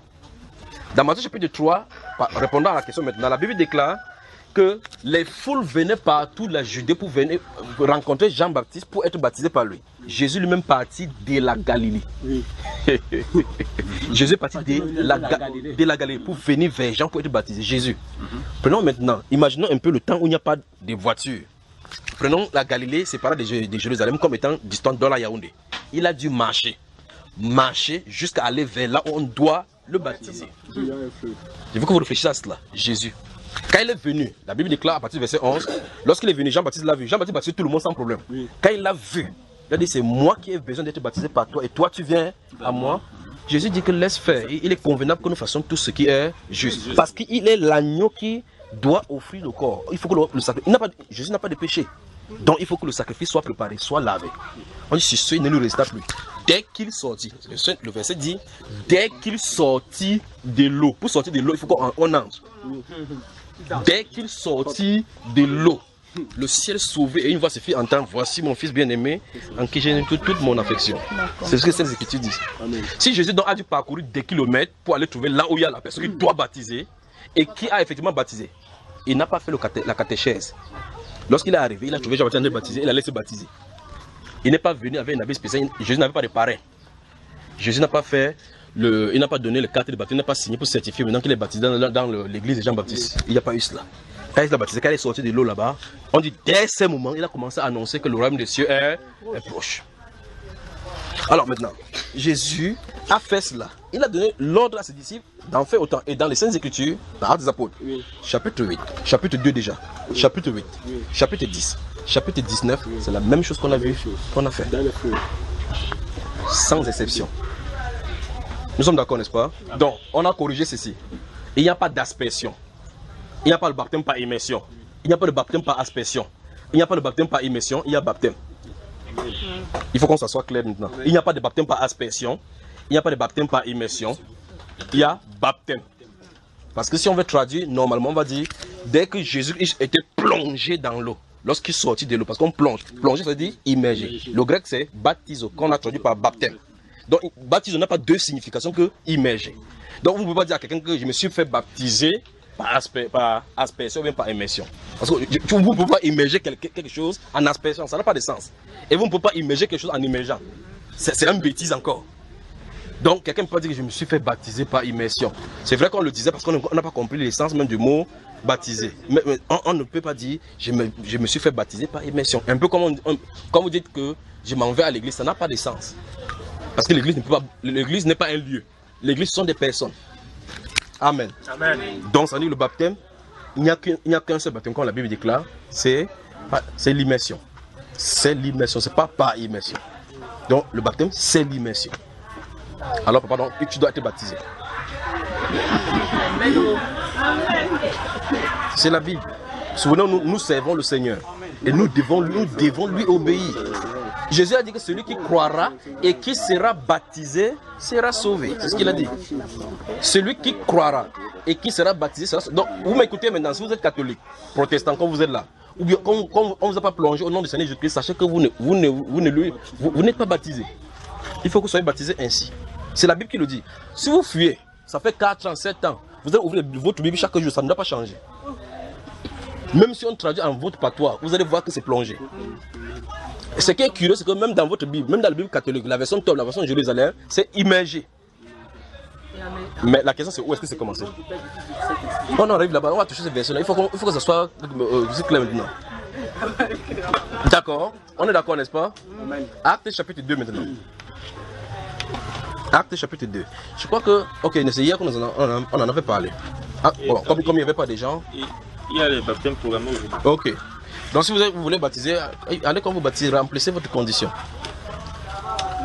Alors, Acte chapitre 2, mon cher, verset 37, 38, 39, 40 et 41. Allons-y.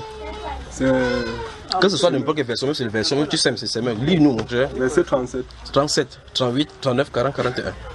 Ce discours toucha profondément ceux qui l'avaient entendu. Oui. Et il demandait à Pierre et aux autres apôtres. Oui. Frères, que devons-nous faire? Donc la question, ils ont posé la question. Voici les gens qui ont compris qu'ils sont dans le tort. Ils ont posé la question à qui des droits? Aux apôtres. Qu'est-ce qu'on doit donc faire? Donc quand il dit qu'est-ce qu'on doit donc faire, si on leur dit ce qu'ils doivent faire, ils n'ont que deux opportunités. Soit ils font ce qu'ils doivent faire, ou bien ils refusent de faire. Jésus lui-même sur la terre ne forçait personne. Quand il se lève, il dit suis-moi. Il avance seulement, il n'y a jamais un endroit où il discute avec les gens que tu me suis ou tu ne me suis pas. Vous comprenez, n'est-ce pas? Un homme riche était venu le voir, il dit que faut-il faire pour avoir la vie éternelle? Il lui a dit les conditions, il a déjà observé tout ça. Qu'est-ce qu'il me faut encore? Il dit ok, si tu veux être parfait, va vendre tout ce que tu possèdes, distribue-le à nos monopaux, puis viens ici moi. Le gars dit que mes richesses là, donne aux pauvres. Et je viens te suivre. J'ai entendu l'autre jour, tu as dit que tu n'as pas là où tu dors. Donc on commence à devenir comme ça partout. Le gars là a commencé à partir, on s'est dit que j'arrive encore, tu vas même encore me voir avec toi. Quand il est parti, Jésus l'a laissé partir. Jésus n'a jamais dit que mon ami viens, il t'explique ce qu'il voulait dire. Il est parti. Quand il est parti, Jésus a sorti le décret. Il sera difficile à un homme riche d'entrer dans le royaume des cieux qu'à un chameau de passer par le trou d'une aiguille. Comme il est parti là, c'est l'enfer. Il en est allé comme ça en enfer. Donc la vie éternelle ne subit pas quelqu'un pour avoir la vie éternelle. Si c'est pour vous, vous devez l'accepter. Et il n'y a pas de demi-mesure, vous ne pouvez pas passer par. Il n'y a pas de raccourci pour avoir la vie éternelle. C'est la même règle pour tout le monde. Celui qui croira et qui sera baptisé sera sauvé. Amen. Continuons ici, mon cher. Quand quelqu'un est baptisé, même s'il est protestant, il peut être émergé. Non, il n'y a pas de protestant dans le royaume des cieux. Le protestantisme, c'est la rébellion. C'est la rébellion à Babylone. Or, le chrétien, c'est le disciple du Seigneur Jésus. Et vous ne pouvez pas être chrétien sans suivre la discipline du Seigneur Jésus. Un disciple, c'est quelqu'un qui suit une discipline. Et vous ne pouvez pas dire Jésus est mon Seigneur. Et Jésus dit, baptisez-toi. Tu dis que je ne me baptise pas. Tu es un rebelle. Donc si tu protestes chez le catholique, tu vas protester Jésus. Et donc Jésus dit dans Luc chapitre 6 verset 46, pourquoi m'appelez-vous Seigneur, Seigneur, ne faites-vous pas ce que j'ai dit. Et il a dit, le jour là, plusieurs me disent Seigneur, Seigneur, n'avons-nous pas fait ceci en ton nom? Je ne vous ai jamais connu. Il ne dit pas tous ceux qui m'appellent Seigneur, Seigneur entreront, mais celui-là, ceux qui fait la volonté de mon Père qui est dans les cieux. Quelle est sa volonté? La volonté écrite dans la Bible. Tu refuses. Comment tu vas faire? Nous savons, nous aimons que, j'arrive maman, nous savons que nous aimons Dieu lorsque nous gardons ses commandements.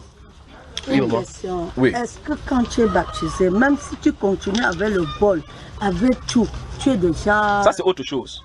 On va aller doucement, d'accord maman? Lorsqu'on fréquente, nous sommes en période de congé maintenant. Il y a la CIL, CP. On avance doucement. Vous ne pouvez pas avoir le CP. Lorsqu'on a le CP maintenant, ça veut dire qu'il ne peut plus aller à l'école. Il y a l'école devant. D'accord maman? Il y a l'initiation. Le B à bas c'est croire et sois baptisé. Quand tu es baptisé, la Bible déclare, on doit vous enseigner à vivre selon la grâce. Vivre selon le principe du royaume. On dit donc que quand vous êtes né de nouveau, vous marchez en nouveauté des vies. C'est pour ça qu'il y a des enseignements sur le dépouillement. Je vous exhorte donc, frère, par la compassion de Christ, à offrir vos corps comme des sacrifices vivants. Ne vous conformez pas comme au siècle présent. Vous ne devez plus avoir les marches comme les marches des païens, comme la vie de vaine gloire que vous avez héritée de vos pères. Il y a un enseignement, d'accord? Avant que tu n'avances n'importe comment, il y a d'abord un prérequis. Le prérequis, c'est que pour avoir le niveau où on va t'enseigner, il faut d'abord le baptême. Quand tu es baptisé, maintenant, on te dit maintenant que voici ce que Dieu dit. Parce qu'il y a plusieurs choses qu'on doit faire. Il y a des choses qu'on doit faire. Jésus va enseigner sur la colère, enseigner sur le manque de pardon, enseigner sur comment prier. On peut commencer à vouloir enseigner les grandes choses de mathématiques alors que nous ne connaissons pas 1 plus 1 égale à 2. Donc on commence 1 plus 1 égale à 2. Ne commence pas à dire que quand il trouve 2, les mathématiques, je suis donc champion. Non, ça avance. D'accord, maman? D'accord. Une question que je voulais poser. Oui. Oui, maman. Le Seigneur dit dans sa parole que ceux qui ne me suivent pas seront maudits jusqu'à la 4e génération. Et ceux qui me suivent jusqu'à la millième seront bénis. Oui. Mais ce que je me demande est que, disons que peut-être je suis la première génération de cette malédiction. Oui. Tu vois? Oui. Implique que, quel qu'en soit ce que je ferai sur la terre, je suis déjà maudit parce que mes parents sont déjà maudits. Voilà, mais on va arranger la question d'abord avant de la poser bien même.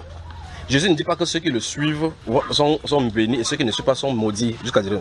Dans le commandement, c'est dans Exode chapitre 20, c'est écrit.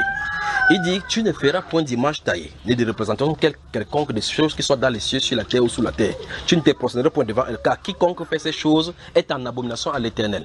Car je suis un Dieu jaloux, qui punit l'iniquité des pères sur les enfants jusqu'à la 3e génération, et qui fait grâce et miséricorde à tous ceux qui me servent jusqu'à 1000 générations. Donc on parle de l'idolâtrie ici. Ça, c'est dans les commandements. Pour ce qui est du chrétien, le chrétien ne peut pas être maudit. Parce que la Bible déclare, nous sommes bénis en Jésus-Christ. Béni soit Dieu, le Père de notre Seigneur Jésus-Christ, qui nous a bénis de toutes sortes de bénédictions spirituelles dans les lieux célestes en Christ Jésus. D'accord, maman? Il n'y a pas de malédiction attachée aux chrétiens. Mais il y a des rétributions et des châtiments attachés à la désobéissance. Voilà. Allons-y. Verset 38. Oui. Donc, souvenons-nous, ils ont posé la question, que devons-nous faire? Alors, j'étais sur le point de dire, lorsqu'on vous pose la question, qu'est-ce que je dois faire? Comme elle a posé la question tout à l'heure, qu'est-ce que je dois faire? Ça veut dire que si on te montre ce que tu dois faire, tu n'as que deux alternatives. Soit tu fais, ou tu ne fais pas. Si tu fais, tu vas avancer avec celui qui a dit que tu fais comme ça, tu vas avancer. Si tu ne fais pas, ne crois pas que tu vas prendre le raccourci. Tu vas tourner en rond, jusqu'à ce que le jour où tu vas venir là-bas, parce que c'est là-bas que ça a commencé. Continuons. Verset 38. Oui. Pierre leur répondit, changez, et que chacun de vous se fasse baptiser au nom de Jésus-Christ. Donc, d'après ce qu'on baptise au... C'est simple. Donc, la question est terminée. D'accord? Donc, on doit te baptiser au nom de... Pour que vos péchés vous soient pardonnés. Oui. Et alors? Alors, vous recevrez le don du Saint-Esprit. Parce que la promesse est... Car la promesse est pour vous. Oui. Pour vos enfants. Oui. Et pour ceux qui vivent dans le pays lointain. Oui. Tous ceux que le Seigneur notre Dieu fera venir à lui. Oui. Continue, c'est pas fini. Continue à l'autre verset. Verset 40. Pierre continuait avec instance à leur... Souvenez-vous, ce n'est pas la même chose chez vous, parce que ici c'est la version semeur. Chez vous là-bas, la Bible ne parle pas plus d'autres paroles, il les conjure en disant souvenez-vous cette génération perverse. Et ceux qui ont accepté sa parole furent baptisés, et en ce jour-là, le nombre de disciples s'augmenta d'environ 3000 ans. Ça c'est amusant. Parce qu'il vient de prêcher. Les gens ont le cœur vivement touché. On lui pose qu'est-ce qu'il faut faire? Il leur donne le résultat. Les gens se baptisent là. Il n'y a pas le temps. Oui, c'est ça qui montre clairement que la doctrine est diabolique. Votre catéchisme est diabolique. Il n'y a pas contrôlé ce temps. Écoutez très attentivement. Voici quelqu'un se met debout. Ça commence depuis le verset du chapitre 2, verset 1. Le Saint-Esprit vient dans la maison. Ils sont remplis du Saint-Esprit. Ils commencent à parler différentes langues. Les gens entendent. La multitude accourt. Il dit, mais les gens ont bu de vin ou quoi? On dit, non, ce n'est que 9 heures. On ne peut pas saouler à 9 heures. Alors il commence, c'est ici que s'accomplit ce qu'a dit le prophète Joël. Au dernier temps, je verserai mon esprit sur toute chair. Vos fils et vos filles prophétiseront. Il dit, ce que Joël a prophétisé et les prophètes ont prophétisé, c'est ça qui s'accomplit. Jésus qu'on a crucifié, c'est lui maintenant qui est... Quand les gens ont entendu maintenant, le cœur était vivement touché. Et là, ils ont posé la question, qu'est-ce qu'il faut faire? Je suis en train de vouloir vous montrer quelque chose pour que vous voyez comment l'évangile est prêché et comment on doit réagir. Alors lorsqu'il a dit, qu'est-ce qu'on doit faire? Il a dit, ok, que chacun de vous change de vie, au mieux encore, repentez-vous et que chacun de vous, donc c'est une affaire individuelle, chacun de vous soit baptisé au nom de Jésus-Christ pour le pardon de vos péchés et vous recevez le don du Saint-Esprit. Il dit car la promesse est pour vous. Donc, vous pouvez accepter la promesse comme vous pouvez refuser. La promesse est pour vous, pour vos enfants et pour tous ceux qui sont au loin, en aussi grand nombre que le Seigneur Jésus les appellera. Et par plusieurs autres paroles, les conjura en disant sauvez-vous de cette génération perverse. Puis on dit, regardez, ceux qui acceptaient sa parole. On n'a pas dit tout le monde a accepté sa parole. Donc, ceux qui acceptaient sa parole. Donc, il y a des gens qui ont accepté. Sa parole fut baptisée. Je pose la question, ils ont fait la doctrine. On a dit qu'aller réfléchir pour prendre une bonne décision. On a demandé d'aller acheter l'habit rose, les habits blancs. D'aller demander à ton papa que si ton père, tu baptises comme ça, ton père accepte, il faut baptiser, sinon il va te chasser de la maison. On a dit que tu achètes le DJ pour pouvoir, les musiques baptême pour pouvoir jouer la musique. On a dit que tu amènes l'enveloppe du prêtre. Vous avez entendu ces choses ici? Est-ce qu'il y en a cela? Ceux qui acceptaient sa parole furent baptisés. Et en ce jour, on n'a pas dit en ces. Parce que si on dit en ces, ça veut dire qu'il y avait plusieurs jours que ça s'est passé. On dit en ce jour. Donc quand il a fini, les gens sont baptisés. Combien de personnes? 3000 personnes. Continuons. Après cela, Verset 42. Verset 42. Oui. Dès lors, il s'attachait à écouter assidûment. Oui, assidûment. Oui, assidûment. Oui. L'enseignement des apôtres et à vivre en communion. Voilà, les c'est bon. uns avec les autres. Donc, dans la version du second, c'est écrit il persévérait dans l'enseignement des apôtres. Donc vous voyez que c'est l'ordre exactement que Jésus a dit dans Matthieu 28. Baptisez-les, puis enseignez-les à observer. Et il vient, ils obéissent, ils baptisent. Après ça, il commence à les enseigner. Les catholiques disent non, il faut qu'on t'enseigne même 2 ans avant de te verser l'eau sur la tête. Vous voyez comment c'est la sorcellerie qu'on a de faire, n'est-ce pas? Donc finalement, vous voyez qu'il n'y a pas de... Quelqu'un ne se prépare, vous êtes devenu les mamies, vous êtes la nourriture. Alors vous voyez effectivement que c'est cela. Dans Actes chapitre 10, si vous prenez votre lecture à partir du verset 38. Allons-y là-bas, Actes chapitre 8, chapitre 10. Actes chapitre 10. Que tout le monde ouvre. Chapitre 10. Chapitre 10, voilà c'est bon là. Chapitre 10. Donc gardez vos yeux sur le verset 38 déjà. On va lire. Observez une fois de plus cette spontanéité dans la réponse. Allons-y, verset 38 et suivant. Vous savez comment Dieu a oint du Saint-Esprit et de force Jésus de Nazareth, oui, qui allait de lieu en lieu faisant du bien et guérissant tous ceux qui étaient sous l'empire du diable, car Dieu était avec lui. Oui. Nous sommes témoins de tout ce qu'il a fait dans le pays des Juifs et à Jérusalem. Oui. Ils l'ont tué en le pendant au bois. Oui.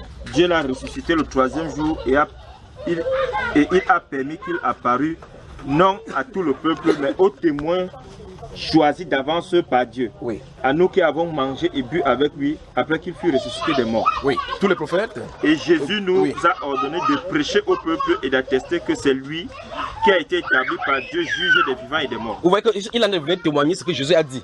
Il dit ici que Jésus a dit que d'aller prêcher que c'est lui qui a été établi par Dieu, juge des vivants et les morts. Puis il dit tous les prophètes rendent de lui le témoignage que quiconque croit en lui reçoit par son nom le pardon des péchés. C'est pas le nom de qui? Par le nom de Jésus. Comme Pierre prononçait encore ces mots, le Saint-Esprit descendit sur tous ceux qui écoutaient la parole.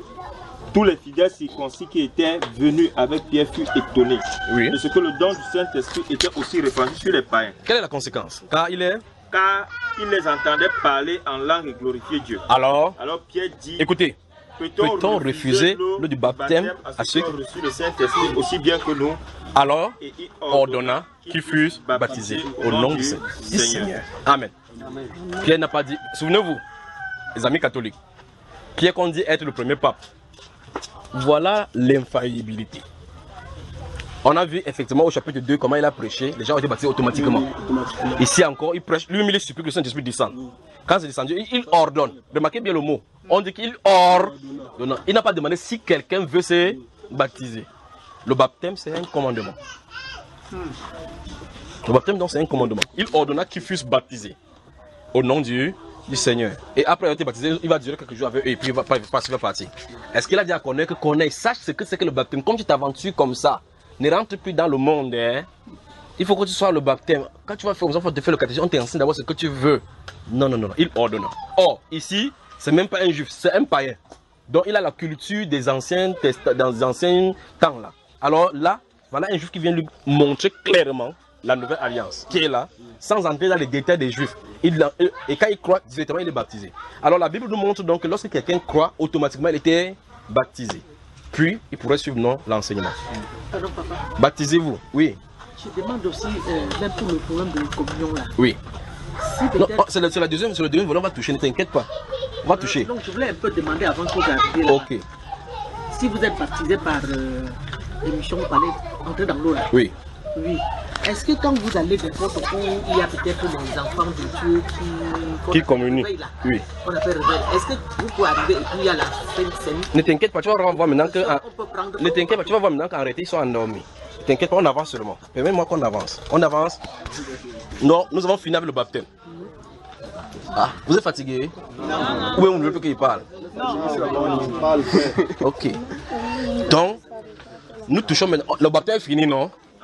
C'est fini. 1. Le baptême, il n'y a pas deux façons. C'est plonger au nom du Seigneur. 2. On ne reçoit pas un enseignement particulier pour être baptisé. C'est ce qu'on a vu là-bas. Ce qui précède le baptême, c'est la repentance. Donc, après l'acte de repentance, quand vous croyez, après l'acte de repentance, vous devrez être baptisé. Vous devrez être baptisé. Que ce soit la nuit ou bien le jour. Parce que dans le chapitre 16, le garde prisonnier a été baptisé dans la nuit. Paul pouvait dire que non, pour besoin de convenance, il faut qu'on attende le matin. Ceci montre clairement la promptitude dans la chose du baptême. Parce que normalement, un homme de son état, parce que c'est un peu comme un registre de Newbel, il croit. On pouvait dire que non, il faut qu'on attende le matin pour le baptiser. Il l'a baptisé là. Quand vous croyez, vous êtes qualifié. Quand vous croyez, vous êtes qualifié pour être baptisé. Vous me suivez? Ok, maintenant, on avance maintenant. Alors, on trouve dans son point, le point du désert où il n'y a pas l'eau. N'est-ce pas? Il faut qu'on résolve à son problème. Parce que le problème c'est que, et si on est dans le désert où il n'y a pas l'eau, qu'est-ce qu'on va faire? J'ai dit ok, maintenant, ici, maintenant, c'est quel quartier ici? C'est le désert ici? Non. Il y a l'eau ici? Non. Donc on peut danser, baptiser. Parce que Jésus a quitté la Galilée pour aller vers Jean, au Jourdain pour être baptisé. Il y a le vouru ici, maman est bonne. Il y a le vouru ici. Donc en attendant que le jour qu'on sera dans le désert, il y a quand même l'eau ici. Ceux qui seront dans le désert, quand ils vont avoir le problème, comme tout à l'heure on a ouvert le chapitre 8 pour montrer que dans le chemin du désert qui monte à Azote, il a dit non, c'était pas le désert. S'il y a le désert quelque part, les gens ne doivent pas y vivre. Parce que là où il y a le désert, que les gens vivent, il doit avoir l'eau. Montre-moi un seul endroit sur la terre où il n'y a pas l'eau et que les gens vivent. Un seul. Et il y a un endroit. Les gens vivent là, il n'y a pas l'eau. On les amène seulement l'eau. On les amène l'eau. Donc on les amène l'eau d'un point à un autre. Ouais. Jésus a quitté d'un point où il n'y a pas l'eau pour aller là où il y avait l'eau pour se baptiser. Même que ce soit n'importe quel. Oui, on prend l'eau de quelque part, non? Donc vous remarquez effectivement que vous ne pouvez pas tourner la Bible. Non, je ne contrôle pas. Non, les choses existent ici. Non, j'arrive, regardez, n'est-ce pas? Vous vous trouvez à cet endroit où vous dites. Vous dites, les gens vivent là-bas, on les amène plutôt l'eau. Donc l'eau quitte de quelque part. Ça veut dire que si vous êtes baptisé, on va les amener là où il y a l'eau, on va les baptiser. Puisque Jésus a quitté la Galilée pour venir être baptisé par Jean. Dans la Bible ne dit pas que quand les nuits éthiopiens a cru, c'est pas l'endroit qu'elle a cru, on l'a baptisé. On dit comme ils continuent leur chemin, ils ont rencontré l'eau. Il dit voici donc l'eau, qu'est-ce qui m'empêche d'être baptisé? C'était un ministre des Finances. Le ministre, regardez bien, le ministre des Finances. Il est descendu du char, allé là-bas dans l'eau, on l'a plongé. Lorsqu'il est sorti de l'eau, l'esprit a enlevé Philippe. Alors maintenant, s'il est ministre, alors on pouvait dire non, monsieur le ministre, non, votre excellence, converse. Que tu sois président de la République, ou roi de n'importe quoi, tu dois passer par l'eau. On doit plonger ton corpolio là dans l'eau. C'est comme ça, c'est la Bible. Jésus n'a pas donné une règle de baptême pour une personne, une règle de baptême pour une autre personne, vu que lui-même lui a soumis. On l'a baptisé ainsi. Amen. Amen. Voilà. Permettez-moi de vous donner ça pour vous, si ça vous sentez de dormir, ça vous fait rêver d'abord. Si vous avez communié chez les catholiques protestants, vous avez mangé à la table de Belzébuth. Belzébuth, ou mieux encore Lucifer. Voilà, je crois que ça sera dit comme ça pour que ça choque et puis j'avance doucement. Il y a deux tables dans les Saintes Écritures. La table des démons et la table du Seigneur. Si vous ne mangez pas dans une autre table, vous êtes dans une autre table. Et pour manger dans une table, il faut bien regarder comment c'est dressé. Si ce n'est pas la table du Seigneur ici, alors vous vous retrouvez chez l'ennemi. Il peut avancer doucement. Amen. Ok. Communion dans la Bible n'a jamais été mentionné comme étant le repas du Seigneur. Il va vraiment avancer doucement. Il n'y a pas un seul verset dans votre Bible qui appelle la communion, ce que vous allez prendre là-bas, ça ne se trouve pas. Vous dites que quand vous êtes baptisé, vous dites que non, je suis baptisé, confirmé, quand vous dites communion, c'est parce que vous êtes allé, on a fait quelque chose, on a béni dans votre bouche, non? Sachez que ce que vous marchez là-bas, c'est le doigt de Lucifer, c'est pas pour Jésus. Je vais avancer, je dois dire ça brutalement, que ça soit brutalement. Même si on donne la pause ou partir, il n'y a pas de problème, vous avez quand même entendu l'autre là. Alors, dans la Bible, il n'y a pas de communion comme le repas du Seigneur, ça ne se trouve pas. Et les 12 disciples qui ont mangé le jour. Manger quoi, maman? La nourriture qu'ils ont mangée. Bon, donc ce que tu fais à l'église catholique, c'est la nourriture que tu as mangée. C'est ça qu'on nous dit que le vin est la... Non, on arrive doucement. Tu vois que tu dis une chose et subitement tu tournes de seconde. Tu dis les 12 disciples de Jésus-Christ. J'ai dit qu'ils ont mangé quoi? Tu dis la nourriture. Et là, quand ils viennent tout nous les catholiques, vous mangez quoi? Vous mangez quoi? Vous appelez ça quoi? Les disciples ont mangé quoi? Les disciples, ils ont mangé quoi? Le corps et le sang. Les disciples ont mangé la nourriture. Vous mangez quoi? le corps. Non. On va aller doucement, d'accord? Prenons une pause 5 minutes. Vous venez et on développe ça doucement. 5 minutes. On arrive. Que Dieu vous bénisse. Amen. Donc, prenez une pause de 5 minutes. Il va avancer. Buvez l'eau s'il faut boire. Vous prenez la température, j'arrive.